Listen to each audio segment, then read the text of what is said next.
Bienvenidas y bienvenidos a Punto Género, un punto de encuentro para acercarte los temas que se debaten en el Congreso desde una mirada de género. Y hoy nos vamos a meter con la provincia de Buenos Aires y vamos a estar hablando sobre las políticas de género y diversidad que se han implementado en el marco de la pandemia por coronavirus. La pandemia del COVID-19 sigue golpeando el mundo y en nuestro país la provincia de Buenos Aires es la más castigada, superando los 100.000 casos de contagios. El gobierno nacional y provincial despliegan sus instrumentos en políticas públicas para proteger a quienes más lo necesitan. El conurbano bonaerense también es uno de los focos de mayor desigualdad. Desde Punto Género analizaremos cuáles son las políticas que encara el Ministerio de las Mujeres, Políticas de Género y Diversidad Sexual de la provincia, a cargo de Estela Díaz, para dar respuesta a los colectivos más vulnerables en el marco de la emergencia sanitaria. ¿Y qué tal? Buenas noches y estamos en comunicación justamente con Estela Díaz, titular del Ministerio de Mujeres, Políticas de Género y Diversidad de la provincia de Buenos Aires. ¿Cómo estás, Estela? Bien, ¿qué tal, Mariana? Un gusto, buenas noches. Sí, buenas noches, un gusto hablar con vos. Sabiendo que te tocó una gestión como a quienes han asumido, con el cambio de gobierno en diciembre, una gestión movida, porque la emergencia de esta crisis sanitaria cambió un poco el eje de las prioridades. En el inicio de la cuarentena, uno de los temas que saltó a la vista prontamente fue el aumento de las llamadas al 144, ¿no? La línea de asesoramiento y ayuda en violencia de género. Había aumentado alrededor de un 40% los llamados, ¿no es cierto? Sí, la verdad que ocurrió eso. Claramente todo lo que tuvo que ver con la atención remota frente a las medidas de aislamiento social preventivo obligatorio fueron como el recurso, el mecanismo que encontraron las mujeres para pedir ayuda, para seguir conectadas. Nosotras lanzamos una campaña que era, aunque respetes el aislamiento, seguí conectada. Ahí reforzamos las líneas de atención. La Nación promovió unas líneas de WhatsApp, además del 144. Nosotras hicimos lo mismo en la provincia de Buenos Aires. Y vos sabés que además lo han hecho muchos municipios que tienen líneas telefónicas propias, WhatsApp propio. Y en algunos casos, nosotras visitamos muchos de ellos, han superado incluso por encima de ese 40% el crecimiento del pedido de consultas, de ayuda, sobre todo en un contexto donde no había servicios para ir presencialmente. Esto ha ido como mutando con el tiempo del aislamiento que continúa y ya ahora también las denuncias están casi en lo que uno llamaría la normalidad. Estela, ahí lo que había surgido en ese primer momento era que aumentaban considerablemente las consultas al 144, pero no había denuncias en la justicia. ¿Qué pasó con esa brecha? ¿Pudieron llegar las mujeres y otras personas que estaban viviendo situaciones de violencia a pedir ayuda efectivamente? Sí, mira, se hizo, por un lado, además del propio Poder Judicial, que en muchos casos articula con las áreas de género de municipio, articula en red, también fue colocando servicios remotos e incluso atendiendo con más que lo que estaba de turno, porque el aislamiento decía hay que atender solo servicios judiciales de turno. El propio Poder Judicial, en fiscalías y en juzgados de familia, se vio obligado por la realidad de la cantidad de denuncias a tener que abrir los servicios con guardias mínimas, cuidando el aislamiento necesario para cuidarse del COVID, porque era tal la demanda que tuvieron que empezar a atender. Y a nosotras nos pasó que articulamos desde la línea de atención y desde seguimientos de casos críticos y alto riesgo, que son distintas mesas de trabajo que tenemos, que las mujeres empezaron a irse de la casa con chicos, a tener que tener un montón de traslados en estas situaciones, porque bueno, en un primer momento podías hacer el pedido remoto, pero agudizándose las violencias frente a proteger la vida y también frente a que hubo muchas campañas de comunicación que informaron, que dijeron que para pedir ayuda en violencia se podía ir a la comisaría, al juzgado de turno. Bueno, me parece que eso también impactó en el pedido de ayuda frente a las situaciones de violencia. Estela, vos tenés un largo recorrido de trabajo en territorio también, acompañando a mujeres en situación de violencia antes de llegar a la función pública. ¿Cuál es tu sensación viendo los números, escuchando las historias? ¿Se profundizaron las situaciones de violencia en el marco de la cuarentena o es el mismo problema que sabemos que es complejo y que es histórico en relación a las situaciones de violencia?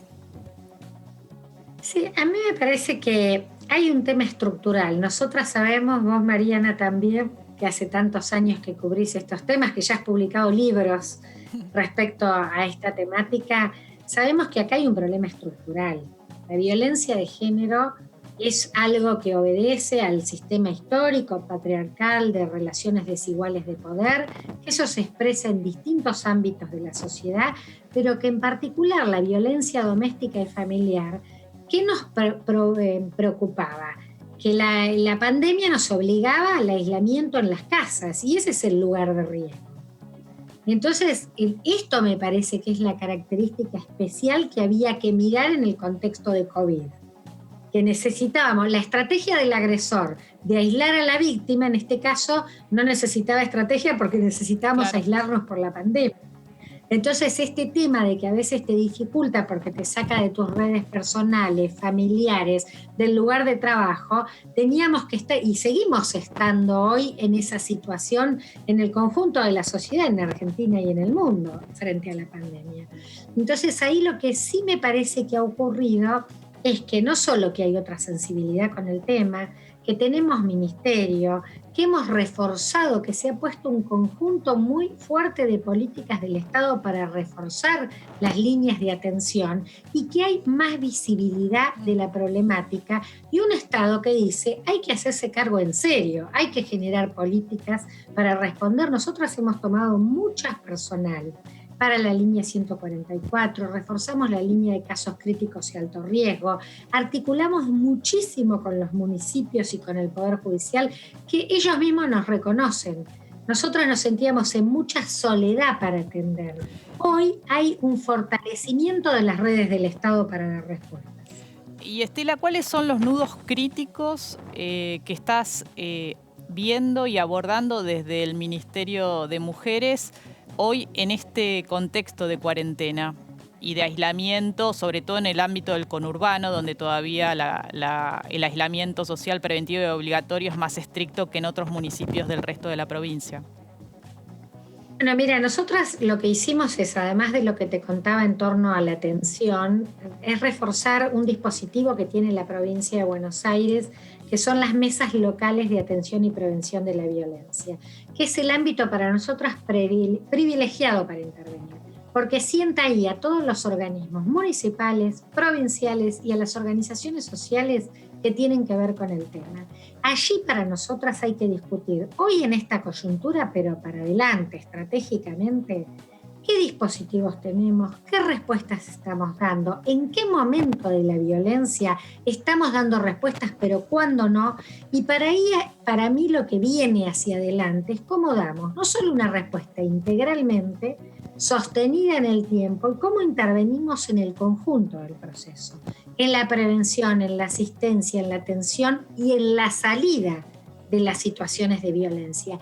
Y ahí es donde hemos presentado con el gobernador el programa Comunidades sin Violencia, que ya va pensando en esto como respuestas más a largo plazo y que trasciendan incluso este contexto de COVID, ¿no? Uno de los colectivos más vulnerables es el de las personas trans, ¿no? Y cuando llegaste a la función estaba por ponerse en marcha la ley de cupo trans, que tenía ya varios años, desde el año 2015, pero que no se había reglamentado durante la gestión anterior. Fue creo que una medida que tomó la exgobernadora María Eugenia Vidal el 5 de diciembre, poquitos días antes de dejar el cargo, pero ustedes pusieron en marcha una mesa para implementarla. ¿En qué etapa está de implementación esta ley de cupo trans y qué otras medidas están tomando, sobre todo en este contexto de pandemia, para este colectivo tan castigado históricamente? Mira, para nosotros eso fue muy importante. Creamos en el Ministerio la Dirección Provincial de Diversidad Sexual. Tenemos el orgullo de tener a la primera directora provincial trans de la provincia de Buenos Aires, Daniela Castro, y enseguida nos pusimos a trabajar en el cupo, porque por más que la gobernadora, es más, no el 5, el 9 de diciembre la reglamentó, ya se iba. Pero para nosotros no nos importa, porque sí tenemos la clarísima voluntad política de que esa ley se implemente, y construimos con la ministra de Trabajo la comisión mixta para el cumplimiento del cupo laboral travesti trans, y lo estamos pensando como un programa integral, porque no es nada más que la ley, no es nada más que ingresar en el empleo, es poder estar, tener permanencia, tener formación para acceder, trabajar con el propio grupo con el que se va a trabajar en el sector del trabajo. Y otra iniciativa que vos compartías también que hicimos, que fue los seguros de caución, en una articulación con el Banco Provincia, que además le quiero reconocer a su directora Juliana Di Tulio, que ella enseguida tuvo una fuerte sensibilidad para cómo el banco se ponía en sintonía con la prevención de la violencia, y también con esto compartimos una iniciativa para hacer garantías, que tengan garantías para poder alquilar una vivienda digna, porque hasta eso tiene recortado o sobrevaluado, porque a la población trans le cobran el triple poder acceder a un para alquiler. poder mudarse tal vez ahora y estar más cerca del lugar de trabajo al ingresar con el cupo trans, lo que veían es que, bueno, acceder a un alquiler se les hacía imposible sin las garantías que el mercado inmobiliario te exige.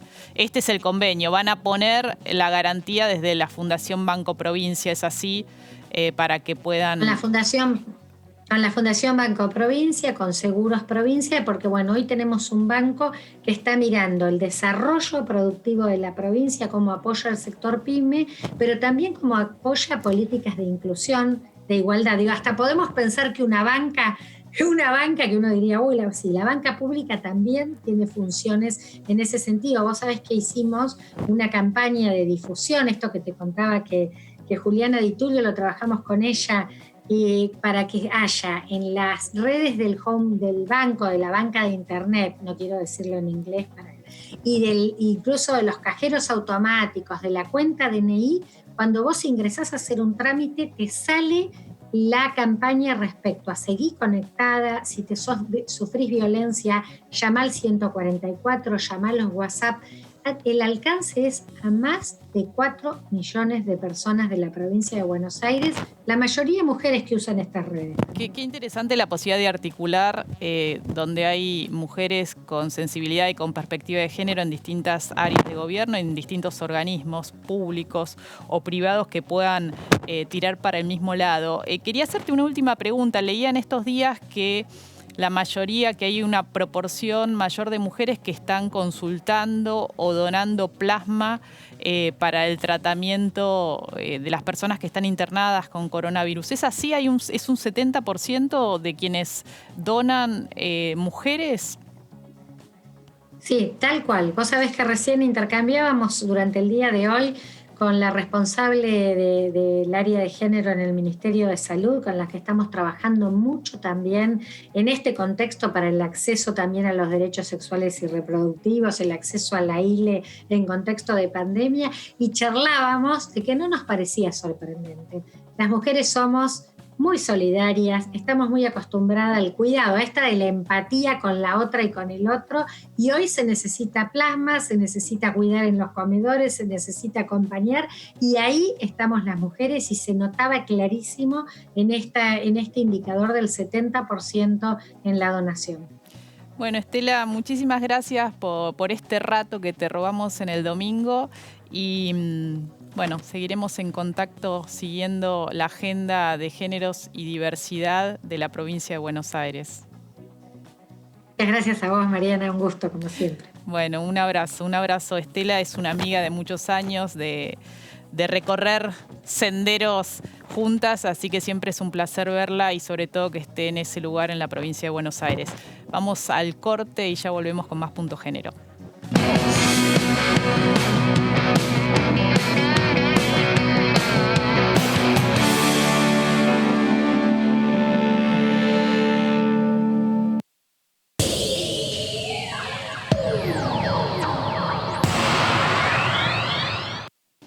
seguimos en Punto Género. Y en esta sección siempre te presentamos a una diputada. Hoy es el turno de Paula Oliveto, de la Coalición Cívica de la Ciudad de Buenos Aires. Bueno, soy Paula Oliveto, diputada nacional de la Coalición Cívica Ciudad de Buenos Aires. Me involucré en política muy chica. Ya a los 18 años estaba militando tanto en el Partido Radical como en la Franja Morada. Y de ahí, cuando se funda el ARI, me sumé al proyecto político de Elisa Carrió.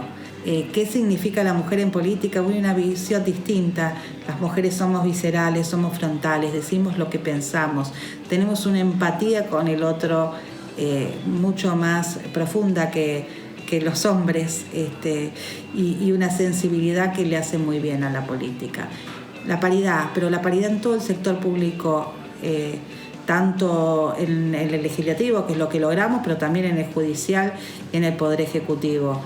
Bueno, explicar mucho, primero a mis hijos en mi casa, después rebelarme cuando veo casos de violencia machista, no dejarlo pasar, no permitir que se ejerza y no permitir que la ejerzan conmigo. Le pienso votar, si en algún momento así lo dicen, el cambio de nombre de la Cámara de Diputados por Cámara de Diputadas y Diputados, y también le sacaría el nombre de honorable. En relación a la legalización del aborto, yo voté en contra del proyecto de legalización del aborto, pero tengo que reconocer que es un dilema muy grande. Por un lado, la empatía con la mujer que tiene que atravesar ese momento tan doloroso, y por el otro el tema del niño por nacer. Y les puedo asegurar que en mi carrera política, y habiendo sido legisladora y diputada nacional, ese fue el proyecto que más me costó formarme una opinión y votar.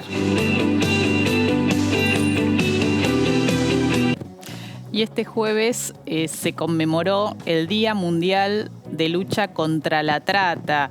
Recordá que si querés pedir ayuda o querés denunciar, tenés que llamar al 145. Es una línea a nivel nacional, gratuita, donde te van a escuchar del otro lado, y es importante que se denuncien estos casos. Y ahora te presentamos el resumen informativo de la semana. El Ministerio de Salud presentó un borrador a organizaciones, médicos y científicos para avanzar en la reglamentación de una ley de cannabis medicinal. Hace más de una década que entidades sociales con Madres al Frente vienen luchando para lograr una ley que las proteja. El objetivo es que el Estado busque producir marihuana con fines terapéuticos y garantice el acceso a personas que no cuenten con obra social o medicina prepaga. La idea es que la marihuana para uso medicinal se pueda cultivar, pero también adquirir en una farmacia. Se oficializó el programa Generar para fortalecer la institucionalidad de género y diversidad a nivel provincial y municipal. La iniciativa forma parte del Plan Nacional de Acción contra las Violencias por Razones de Género que elaboró el Ministerio de las Mujeres, Géneros y Diversidad de la Nación. El programa buscará promover la creación de áreas nuevas de género y diversidad en provincias y municipios. Al mismo tiempo, fortalecer las áreas ya existentes, promoviendo su jerarquización y consolidación institucional en todos los niveles del Estado y en todo el país. Los legisladores de la UCR Revolución presentaron en la legislatura porteña un proyecto de ley para regular el ejercicio de la actividad de puericultores, como autónoma y libre o bajo relación de dependencia. Los puericultores podrán acompañar el desarrollo de niños y niñas desde su nacimiento y a los padres desde la gestación hasta los primeros años de vida. El proyecto de ley contra la pornovenganza, impulsado por la senadora Claudia Ledesma de Zamora, ya tiene dictamen favorable en la Comisión de Justicia y Asuntos Penales del Senado. Propone la modificación de 2 artículos del Código Penal para que se tipifique y se sancione la difusión no consentida de contenidos de desnudez sexual o erótico, aun si estas imágenes fueron obtenidas con el consentimiento y aprobación de la víctima. Avanza en comisiones del Senado un proyecto sobre equidad de género en los medios públicos. La norma también invita a los medios privados a adherir a la regulación. Las comisiones de la Banca de la Mujer y de Sistemas, Medios de Comunicación y Libertad de Expresión del Senado acordaron entre oficialismo y oposición pasar a la firma el dictamen. Y para hablar sobre el proyecto que está avanzando en el Senado sobre equidad de género y paridad en los medios, estamos en comunicación con la senadora Silvia Zapag, integrante de la Banca de la Mujer, donde se sacó dictamen esta semana. ¿Qué tal, senadora? ¿Cómo está? Buenas noches. Bien, Mariana, mucho gusto de estar con vos. Un placer conocerte. Bien, acá ¿De qué se trata el proyecto? El proyecto se trata de buscar la equidad en la representación de los géneros en los servicios de comunicación, no importa la plataforma que sea,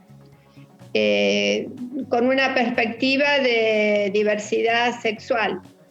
Me parece excelente esta iniciativa porque siempre vemos que los medios trabajan muchas mujeres, pero pocas veces las dejan estar al frente de las diversas actividades que tiene todo medio de comunicación. Pero lo especial de esta ley es que hace referencia a la diversidad sexual y al colectivo trans.